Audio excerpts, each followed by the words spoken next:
Hello नमस्कार दोस्तों, स्वागत है आपका हमारे यूट्यूब चैनल। फ्रेंड्स, आज हम बात करेंगे प्रमुख संविधान संशोधन के बारे में। और मैं आपको बता दूं फ्रेंड कि टोटल 105 संविधान संशोधन हो चुके हैं और उसमें से जो भी आपके इम्पोर्टेंट्स आपके संविधान संशोधन है उन्हीं के बारे में हम आप पे डिटेल में बात करने वाले हैं। तो फ्रेंड्स, अगर आप हमारे चैनल पर नए हैं तो चैनल को सब्सक्राइब कर दीजिए और बेल आइकन को जरूर प्रेस करें ताकि आपको वीडियो संबंधित नोटिफिकेशन मिलता रहे।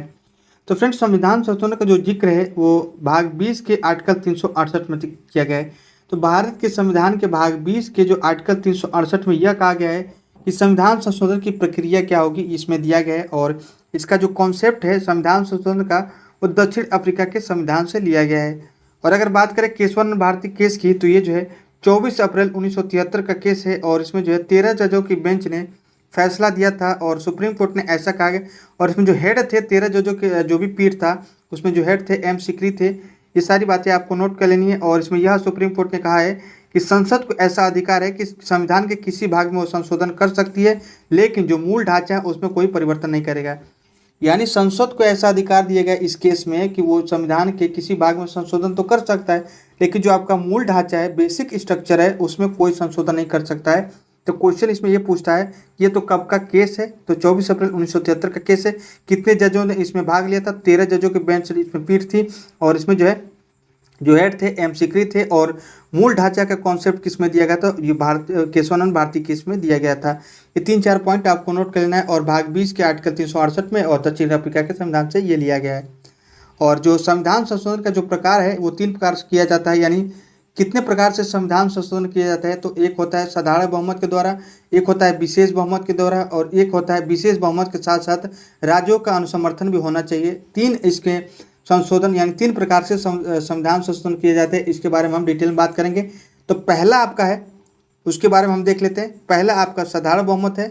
तो साधारण बहुमत की अगर बात करें फ्रेंड, तो इसका मतलब होता है ये कि सदन में उपस्थित एवं मतदान करने वाले आधे से अगर अधिक सदस्य उसमें बहुमत दे देते हैं तो उसमें जो है उसको माना जाता है कि ये साधारण बहुमत है। यानी मतदान करने वाले जो भी मतदान में भाग ले रहे हैं उसका अगर 50% प्लस एक भी वोट अगर अधिक हो जाता है तो उसको माना जाएगा साधारण बहुमत से। और ये जो आर्टिकल 368 के तहत जो है ये भी जो भी आपका साधारण बहुमत है, यानी अगर साधारण बहुमत से आप संशोधन कर रहे हैं उसको जो है आर्टिकल 368 के तहत जो है संविधान संशोधन नहीं माना जाएगा। ये इंपॉर्टेंट पॉइंट है, ये आपको नोट करना है।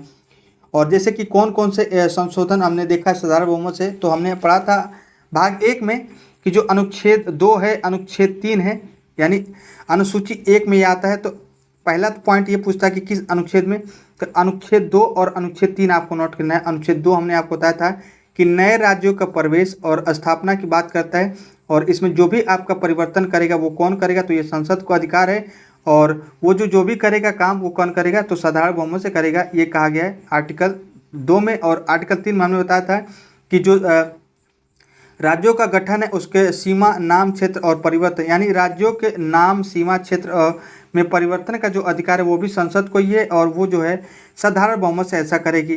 तो आर्टिकल 2 और आर्टिकल 3 में जो भी आपका परिवर्तन किया जाएगा वो संसद के द्वारा किया जाएगा, वो जो है साधारण बहुमत से ऐसा करेगी, ये कहा गया है। तो साधारण बहुमत से हमने देखा कौन कौन सा एग्जाम्पल आर्टिकल 2 में किया गया है और आर्टिकल 3 में जो भी आपका परिवर्तन किया जाएगा वो साधारण बहुमत से किया जाएगा। और अगर बात करें अनुसूचित 2 की, तो अनुसूची 2 में ही हमने देखा था कि जो भी आपके वेतन भत्ते का प्रावधान किया गया है, जो भी आपके राष्ट्रपति, उपराष्ट्रपति, जो भी आपके सर्वोच्च न्यायालय के जो भी आपके वेतन भत्ते उसमें दिया गया है, यानी और भी CAG AG का जो भी आपका उसमें दिया गया है, तो उसमें जो आपका वेतन भत्ते में जो भी आपका परिवर्तन किया जाएगा, उनके लाभकारी परिवर्तन जो भी किया जाता है उनके वेतन भत्ते में, अनुसूची 2 में ये बात कही गई है। तो वो जो है वहाँ पे भी जो परिवर्तन किया जाएगा वहाँ पे भी जो है साधारण बहुमत से की जाएगी। अनुसूची 1 में हमने बता ही दिया। और अनुसूची 5, 6 और 8 में, तो 5 में हमने बताया कि 5 में क्या है, तो अनुसूची 5 में ये कहता है कि अनुसूचित जाति, अनुसूचित जनजाति क्षेत्र जो है उनमें प्रशासन से संबंधित प्रावधान है, उसमें जो परिवर्तन करेंगे वहाँ पे भी साधारण बहुमत से की जाएगी। और अनुसूची 6 ये कहता है कि अनुसूची 6 में हमने ये पढ़ा था कि असम में जो आपका मेघालय, मिजोरम, त्रिपुरा है, यानी ये AMTM जो हम बताता है असम, मेघालय, त्रिपुरा, मिजोरम, असम, मेघालय, त्रिपुरा, मिजोरम जो राज्य है उनका जो प्रशासन है, उनका जो आपके क्षेत्र हैं उनमें जो परिवर्तन करेगा उनके अधिकार के बारे में, वहाँ पे भी जो है आपका साधारण बहुमत के तहत की जाएगी। और अनुसूची 8 जो है यानी भाषाओं संबंधित जो परिवर्तन किया जाएगा वो भी जो है संसद को ऐसा अधिकार है, वो संसद क्या कर सकती है, साधारण बहुमत से ऐसा करेगी। तो अनुसूची 1, अनुसूची 2, अनुसूची 5, अनुसूची 6 और अनुसूची 8 में जो भी परिवर्तन किया जाता है वो साधारण बहुमत से की जाती है। ये सारी बातें आपको नोट कर लेना है। और जो भी राज्य में विधान परिषद का जो है, अगर मान लीजिए अभी तो फिलहाल में 6 राज्यों में क्या है कि विधान परिषद है। और कौन कौन से, तो तू भी मजा कर से हमने आपको ट्रिक बताई थी, तेलंगाना, यूपी आपका, और ये भी बताया था कि महाराष्ट्र है, और आपका आंध्र प्रदेश है, और उसमें हमने बताया था बिहार, और एक हमने आपका कर्नाटक बताया था। यानी 6 राज्य हमने बताया जिसमें विधान परिषद है। तो अगर कल को चाहे गुजरात की अगर हमारे राज्य में भी विधान परिषद हो तो वहाँ पे जो क्या होगा कि ये प्रस्ताव पारित करेंगे आपके संसद में, और संसद जो है वहाँ पे अगर चाहे तो साधारण बहुमत से जो है विधान परिषद ला सकती है गुजरात में। तो विधान परिषद लाना और हटाना जो है किसके पास अधिकार है, तो ये संसद के पास अधिकार है, और वो जो है साधारण बहुमत से ऐसा कर सकती है। और यूटी के भी स्थापना जो है साधारण बहुमत से की जाती है। तो ये सारी पॉइंट जो है एग्जाम्पल जो है ये साधारण बहुमत के तहत की जाती है। इसका कहने का मतलब है, तो साधारण बहुमत हमने ये बताया कि साधारण बहुमत के अंतर्गत कौन कौन आती है। और साधारण बहुमत क्या होता है कि मतदान में भाग लेने वाले के अगर 50% से प्लस एक भी वोट अधिक हो जाता है तो वहाँ पर साधारण बहुमत कहा जाएगा। और ये जो है आर्टिकल 368 के तहत संविधान संशोधन नहीं माना जाएगा। ये 3-4 पॉइंट आपको नोट करना है। और कौन सी जो है परिवर्तन जो है साधारण बहुमत के तहत की जाती है, ये भी आपको नोट कर लेना है।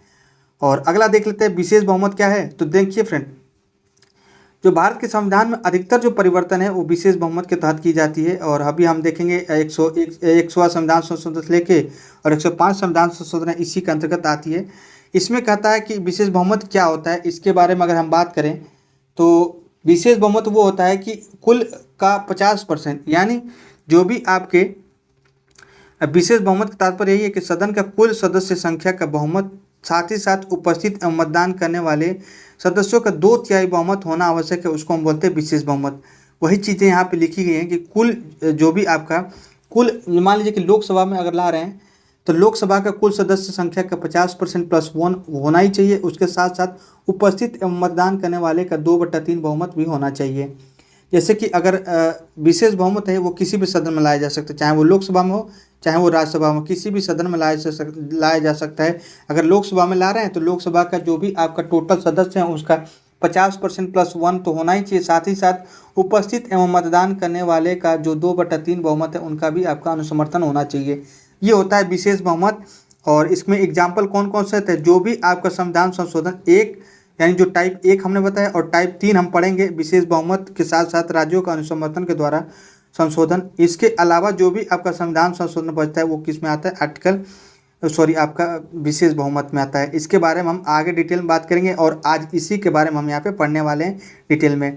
और तीसरा जो टाइप है वो होता है विशेष बहुमत के साथ साथ राज्यों का अनुसमर्थन द्वारा संशोधन। इसमें कौन कौन से संशोधन आते हैं और ये इम्पोर्टेंट है, यहाँ से एग्जाम्पल के तौर पर पूछता है। जैसे कि आप राष्ट्रपति का निर्वाचन मंडल है, निर्वाचन मंडल आपने पढ़ा होगा अनुच्छेद 54 में राष्ट्रपति का निर्वाचन मंडल में अगर परिवर्तन करना चाह रहे हैं, अभी फिलहाल में तो आपके लोकसभा, राज्यसभा और राज्यों के विधानमंडल और जो भी आपके यूटी हैं जैसे कि दिल्ली और पुदुचेरी 2 ही आपकी यूटी हैं, इनके जो है विधानमंडल के जो भी आपके निर्वाचित सदस्य हैं वो क्या होते हैं, इसमें भाग लेते हैं इनके निर्वाचन मंडल में। कल को इनका अगर परिवर्तन करना चाहें इनके निर्वाचक मंडल में तो वो विशेष बहुमत, साथ ही साथ उसमें राज्यों का अनुसमर्थन द्वारा संशोधन किया जाएगा।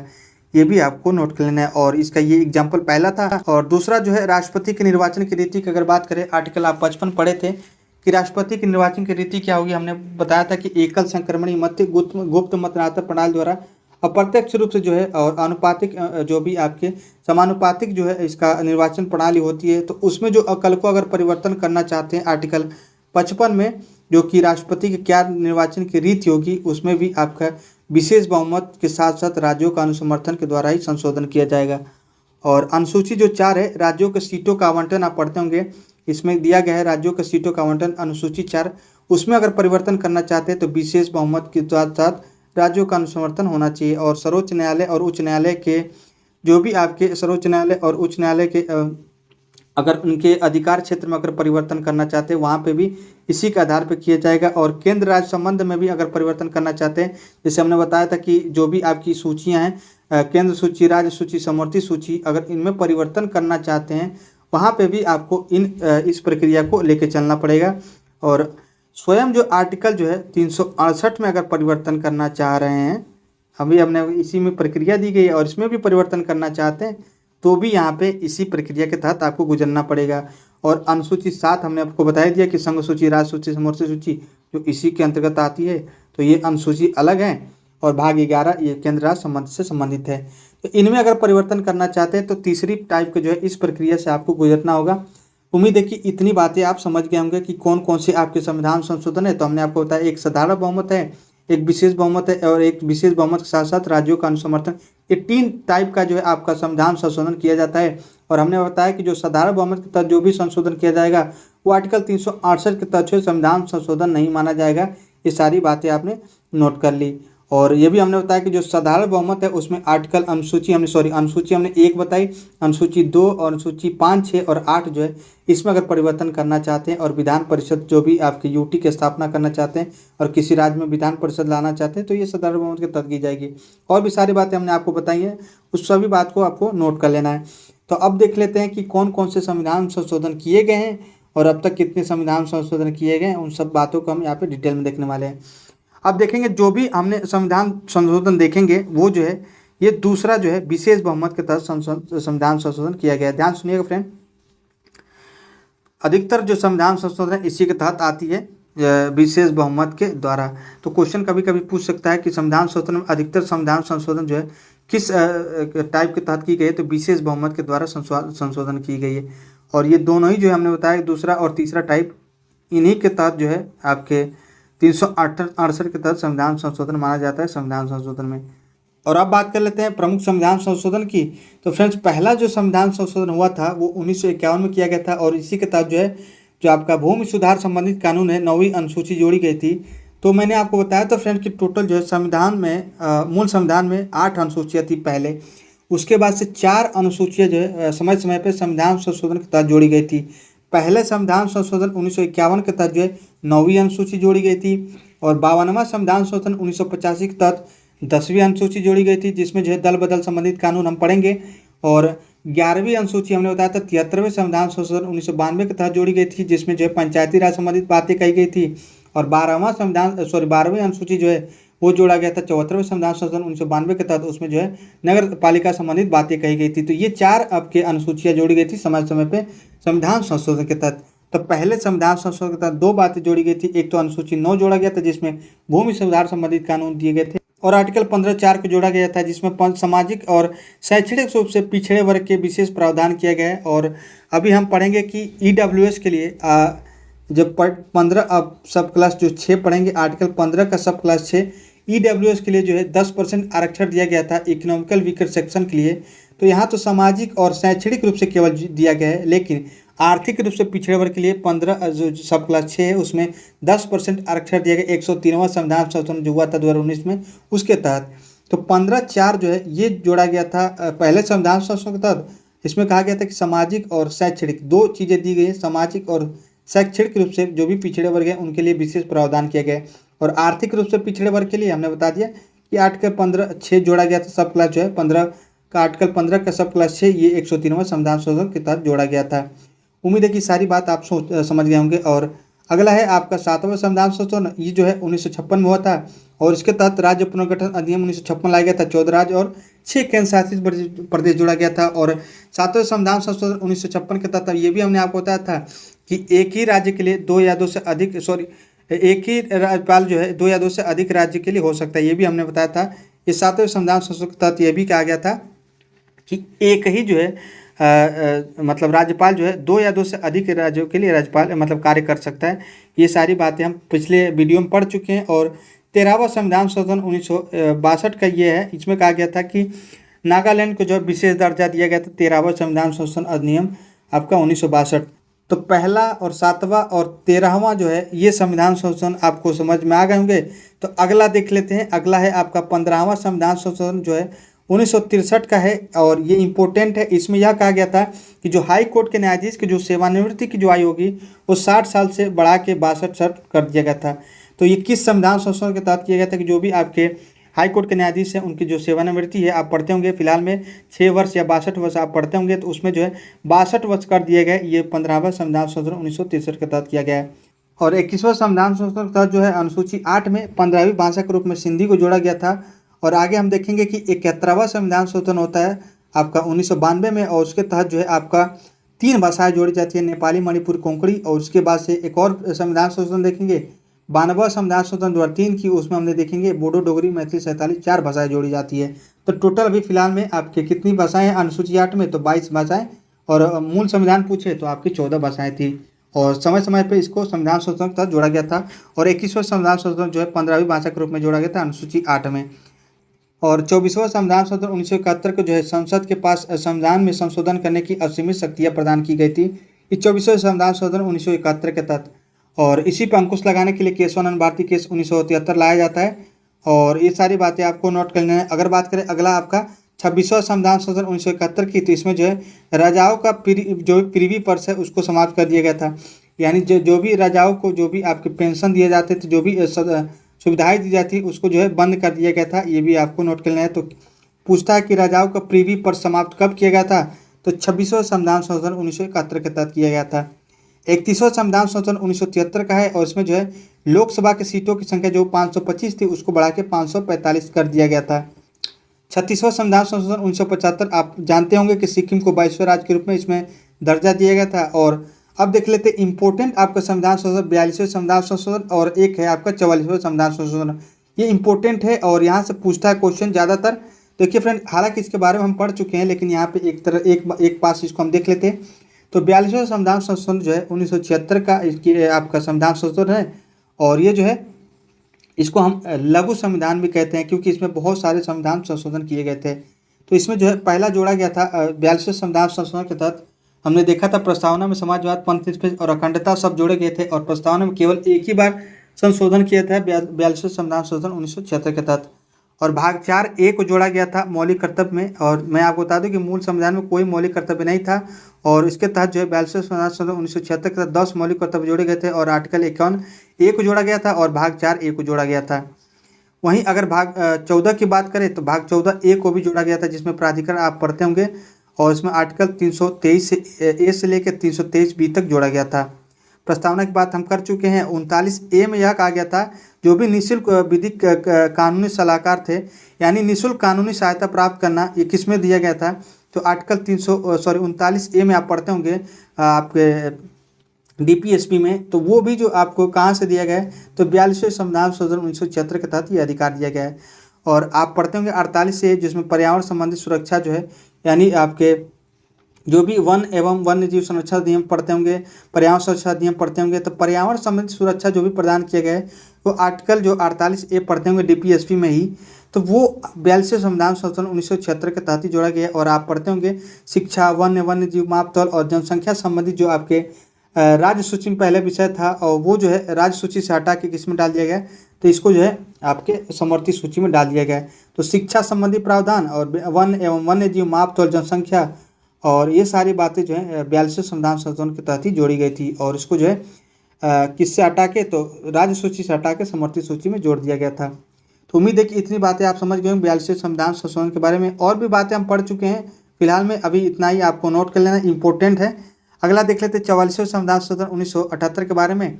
तो 44वें संविधान संशोधन 1978 की बात करें तो इस समय जो PM थे वो मोरारजी देसाई थे, और इन्हीं के कार्यकाल में जो ये 44वें संविधान संशोधन 1978 किया गया था। और जो 42वें संविधान संशोधन है 1976 के, वो कब किया गया था, तो उस समय PM जो थी आपकी इंदिरा गांधी थी। ये सारी बातें आपको नोट करनी है। और आप पढ़ते होंगे 352 जो है आप राष्ट्रीय आपातकाल के बारे में पढ़ते होंगे। तो उसमें 3 आधार है आपका युद्ध, बाह्य आक्रमण, और पहले था आंतरिक अशांति। तो इस आधार को हटा दिया गया है, और इसके आधार पर जो है इसके स्थान पे कौन लाया गया, तो सशस्त्र विद्रोह कर दिया गया है।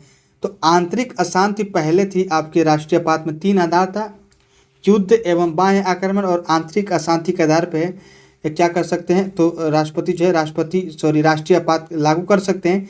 तो आंतरिक अशांति के स्थान पे जो है अब क्या कर दिया गया, 44वें संविधान संशोधन जो है 78 के तहत ये जो है सशस्त्र विद्रोह कर दिया गया है। ये भी आपको नोट कर लेना है। और राष्ट्रीय आपात लागू करने के लिए कैबिनेट की लिखित अनुमति चाहिए, ये भी जो प्रावधान है 44वें संविधान संशोधन 1978 के तहत की गई थी। संपत्ति का अधिकार आप पढ़ते ही होंगे, 300 जो आपके मौलिक अधिकार था, पहले 7 मौलिक अधिकार थे, अब उसमें जो संपत्ति का अधिकार है उसको हटा के लीगल राइट बना दिया गया और वो जो है आर्टिकल 300A में रखा गया 44वें संविधान संशोधन 1978 के तहत ही। तो ये सारी बातें आपको नोट कर लेनी है। अगला है आपका 52वां संविधान संशोधन 1885। ये भी अभी हमने आपको बताया कि इसमें जो है दल बदल रोकने का प्रावधान किया गया और 10वीं अनुसूची इसमें जोड़ी गई थी। और 56वां संविधान संशोधन 1987 की बात करें तो इसको जो है गोवा को जो पूर्ण राज्य का दर्जा इसमें मिला था 56वां संविधान संशोधन 1987 के तहत। और इसमें हमने बताया था कि 3 राज्य जोड़े गए थे 1987 में, एक तो आपका मिजोरम, एक आपका अरुणाचल प्रदेश और एक आपका गोवा। तो 1987 में 3 राज्य जोड़े गए थे, कौन कौन से, तो आपको नोट करना है। MAG से हमने आपको बताया था, मिजोरम, अरुणाचल प्रदेश और गोवा। 61वां संविधान संशोधन जो है ये आर्टिकल 326 से संबंधित है और वोट देने का अधिकार पहले 21 वर्ष था, उसको घटा के 18 वर्ष कर दिया गया। तो ये किस आर्टिकल के तहत किया गया था, तो आपको नोट कर लेना है। सॉरी, 21 संविधान संशोधन के तहत किया गया था। तो 61वें संविधान संशोधन 1989 के तहत ये किया गया था, आर्टिकल 326 में इसकी बात करता है। और 69 संविधान संशोधन अगर बात करें तो 69 संविधान संशोधन जो है 1991 के तहत किया गया था और इसमें जो है दिल्ली को विशेष जो भी प्रावधान किए गए, यानी आर्टिकल 239A और आर्टिकल 239A भी जो जोड़ा गया था। और इसमें जो है जो भी आपका दिल्ली है उसको विशेष राज्य के रूप में दर्जा दिया गया था। NCR आप पढ़ते होंगे, तो ये किसके तहत किया गया था, तो 69वें संविधान संशोधन 1991 के तहत की गई थी। अगर बात करें 70वां संविधान संशोधन की, तो आप पढ़ते होंगे कि 1992 का तो ये संविधान संशोधन है और इसमें दिल्ली और पुदुचेरी के विधानसभा के जो भी आपके निर्वाचित MLA हैं उसको राष्ट्रपति के निर्वाचक मंडल में जोड़ा गया था। ये आप पढ़ चुके हैं, सारी बातें आप पढ़ चुके हैं, लेकिन यहाँ पे हम बस आपको समराइज के तौर पे आपको एक जगह बताया जा रहा है ताकि आपको अच्छे से समझ में आ जाए। तो हमने बताया कि 61वां संविधान संशोधन क्या करता है, 69वां संविधान संशोधन और 70वां संविधान संशोधन इंपॉर्टेंट है। इसी के तहत जो दिल्ली और पुदुचेरी के जो भी आपके विधानसभा के जो MLA थे, उनके जो निर्वाचित MLA हैं उनको जो है राष्ट्रपति के निर्वाचन में मंडल में भाग लेने का अधिकार दिया गया। किसमें, तो 70वां संविधान संशोधन 1992 के तहत। ये इंपॉर्टेंट है, तीनों आपके संविधान संशोधन आपको नोट कर लेना है। नेक्स्ट है 71वां संविधान संशोधन। अभी हमने आपको बताया कि इसको जो है 1992 का संविधान संशोधन, इसमें 8वीं अनुसूची में 3 भाषाएं जोड़ी गई थी, नेपाली, मणिपुरी और कोंकणी। 73वां संविधान संशोधन हमने बताया कि भाग 9 आपको जोड़ा गया था पंचायती राज संबंधित, और इसमें जो है 243 से लेकर 243O तक 16 आपके अनुच्छेद है, 11वीं अनुसूची जोड़ी गई थी। 74वां संविधान संशोधन 1992 का ही है और इसमें भाग 9A जोड़ा गया था, नगर निकाय से संबंधित है, और आर्टिकल 343P से लेकर 343ZG तक इसमें और 92वीं अनुसूची जोड़ी गई थी। ये सारी बातें हम पढ़ चुके हैं। अगला है 86वां संविधान संशोधन। इसमें हमने बताया था कि फ्रेंड्स जो आपके मौलिक कर्तव्य था, फिलहाल में पहले तो मूल संविधान में तो कोई नहीं था, लेकिन 42वां संविधान संशोधन जो है 1976 के तहत 10 मौलिक कर्तव्य जोड़े गए थे। उसके बाद से 11वां मौलिक कर्तव्य जो है ये 86वें संविधान संशोधन 2002 के तहत जोड़ा गया था और इसमें जो है अनुच्छेद 21A भी जोड़ा गया था। यानी 2 प्रावधान जो है 86वें संविधान संशोधन के तहत जोड़ी गई थी। और 21A में पढ़ते होंगे 6 से 14 साल के बच्चों के लिए मौलिक अधिकार दिए गए हैं आपके शिक्षा संबंधी, और फंडामेंटल राइट में भी ऐसा कहा गया है, तो फंडामेंटल ड्यूटी में भी ऐसा कहा गया है। तो 11वां मौलिक कर्तव्य भी 86वें संविधान संशोधन 2002 के तहत ही जोड़ा गया था। तो ये सारी बातें आपको नोट करना। 86वें संविधान संशोधन 2002 के तहत एक तो 21A आर्टिकल जोड़ा गया था जो कि आप मौलिक अधिकार पढ़ते होंगे, और मौलिक कर्तव्य आप 11वां पढ़ते होंगे, तो वो आपको 11वां मौलिक कर्तव्य भी 86वें संविधान संशोधन 2002 के तहत ही जोड़ा गया था। 2 प्रावधान इसमें जोड़े गए थे। 89th आपका कॉन्स्टिट्यूशन अमेंडमेंट अगर बात करें तो फ्रेंड्स ये 2003 का है, और इसमें जो है आप पढ़ते होंगे कि जो आपका national commission for scheduled tribes था, हमने बताया था कल ही अभी बताया था कि आर्टिकल 338A के तहत जो भी आपके अनुसूचित जनजाति आयोग है उसको बनाया गया था और इसका कार्य करना का प्रारंभ किया तो 2004 से अपना कार्य प्रारंभ कर दिया था। और 91वें संविधान संशोधन 2003 की अगर बात करें तो मंत्रिपरिषद का आकार इसमें डिसाइड किया गया था।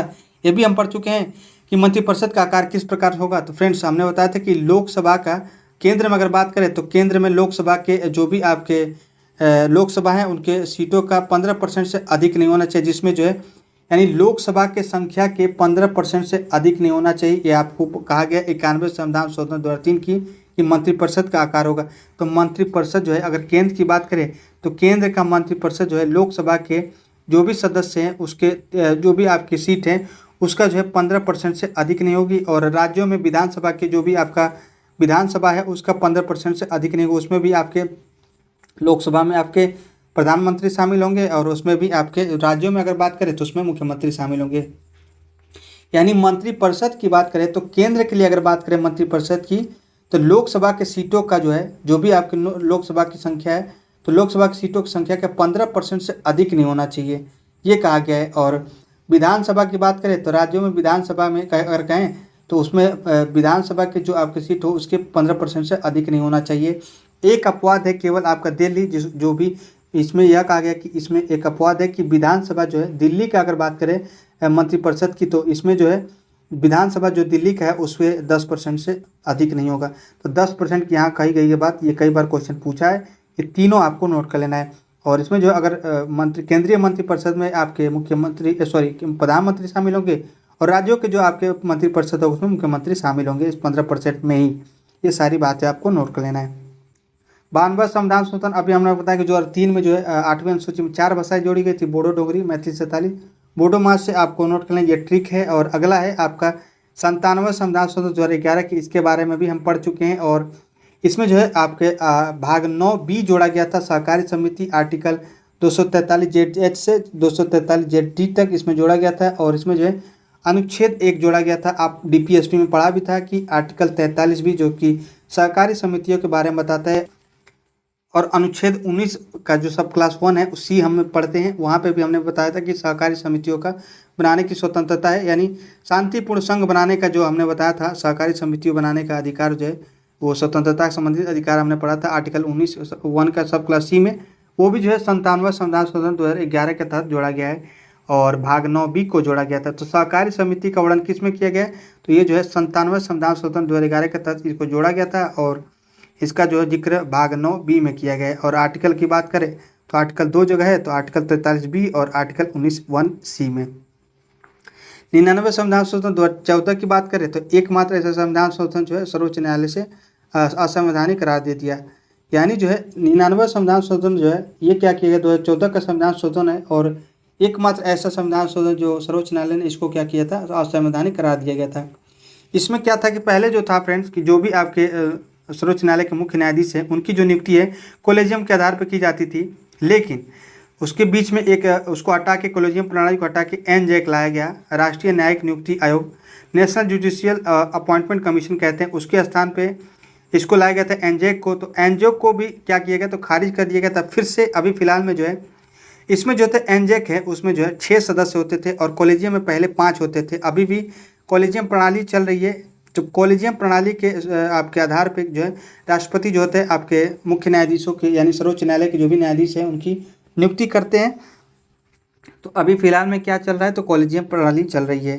पहले NJAC लाया गया था 99वें संविधान संशोधन जो आपके 2014 के तहत, उसको जो है सुप्रीम कोर्ट ने समाप्त कर दिया गया था। उसमें क्या था कि NJAC में क्या था, 6 सदस्य होते थे, जिसमें जो है एक मुख्य न्यायाधीश होते थे, 2 वरिष्ठ न्यायाधीश होते थे, तो 3 ये हो गए, एक कानून मंत्री होते थे और 2 कानून के ज्ञाता होंगे, जो कि सरकार ऐसा चुनेगी कि कौन आपका कानून का ज्ञाता होगा। तो 2 लोग तो आपके सरकार से ही चुने जाएंगे, तो 3 बराबर 3 होता था, तो बहुमत से 2 होता। लेकिन NJAC प्रणाली जो है इसीलिए जो है हटा दिया गया, ताकि ये जो सर्वोच्च न्यायालय की स्वतंत्रता पे एक प्रकार से एक बाधा था। और ये भी कहा था कि जो सर्वोच्च की न्यायालय की स्वतंत्रता है वो एक क्या है, एक प्रकार की मूल ढांचे में आता है, इसलिए इसको उसी के आधार को मानते हुए इसको हटा दिया गया था 99वें संविधान संशोधन 2014 को। ये सारी बातें आपको नोट कर लेनी है। अगला है आपका 100वां संविधान संशोधन 2015 का, और इसमें जो है भारत बांग्लादेश के बीच जो 3 बीघा कॉरिडोर था इसकी समझौता हुई थी। कुछ भाग जो है भारत से बांग्लादेश को दिया गया था, कुछ भाग जो है बांग्लादेश से भारत में आया था। तो ये जो किस संविधान संशोधन के तहत किया गया था, तो 100वां संविधान संशोधन 2015 के तहत किया गया था। ये सारी बातें आपको नोट करना है। 101वां संविधान संशोधन की बात करें तो ये 2016 का है, आप पढ़ते होंगे। जुलाई 2017 में आप GST को जोड़ा गया था 101वां संविधान संशोधन के तहत ही। तो 1 जुलाई 2017 को GST को जोड़ा गया था। आर्टिकल 246A पढ़ते होंगे और आर्टिकल 279A आप पढ़ते होंगे, GST काउंसिल, इन दोनों को जोड़ा गया था 101वां संविधान संशोधन 2016 के तहत। और ये कौन सा संविधान बिल लाया गया था, तो 122वां बिल के तहत ये जोड़ा गया था, ये भी आपको नोट करना है। तो कौन सा बिल था और कौन सा संविधान संशोधन अधिनियम है, ये दोनों बातें आपको नोट कर लेनी है। यहाँ से 101वां जो है संविधान संशोधन अधिनियम है और विधेयक जो लाया गया था वो 122वां विधेयक लाया गया था इससे संबंधित। और अगला अगर बात करें तो 102वां संविधान संशोधन 2018 का है और इसमें जो है आर्टिकल 338B को जोड़ा गया था, जो आप पढ़ते होंगे। OBC आयोग, इसी में राष्ट्रीय पिछड़ा आयोग के बारे में पढ़ते होंगे। ये एक वर्तमान में क्या है, संवैधानिक आयोग बना दिए गए और 1993 के एक्ट में ये वैधानिक था और अभी फिलहाल में क्या है, इसको आर्टिकल 338 में बी में जोड़ दिया गया है आपके राष्ट्रीय पिछड़ा वर्ग आयोग के। हमने बताया था आर्टिकल 338 वो क्या क्या कहता है, तो वो कहता है अनुसूचित जाति आयोग। आर्टिकल 338 बी की एक की बात करें तो वो कहता है आर्टिकल 38 ए कहता है कि अनुसूचित जनजाति आयोग, और आर्टिकल 338 बी कहता है कि राष्ट्रीय पिछड़ा वर्ग आयोग के बारे में बताता है। और इसके अभी फिलहाल में हंसराज गंगाराम अहिर इसके अध्यक्ष हैं, और इनकी जो नियुक्ति है और इनकी संरचना क्या होती है, जिस प्रकार से हमने एक बताया था, एक अध्यक्ष होंगे, एक उपाध्यक्ष होंगे और 3 अन्य सदस्य होंगे, और इनकी नियुक्ति भी इनकी अध्यक्ष और उपाध्यक्ष और सदस्यों की नियुक्ति राष्ट्रपति के द्वारा की जाएगी। ये सारी बातें आपको नोट कर लेना ओबीसी आयोग के बारे में, और 102वां संविधान संशोधन 2018 के तहत इसको जोड़ा गया था। ये सारी बातें आपको नोट कर लेनी है।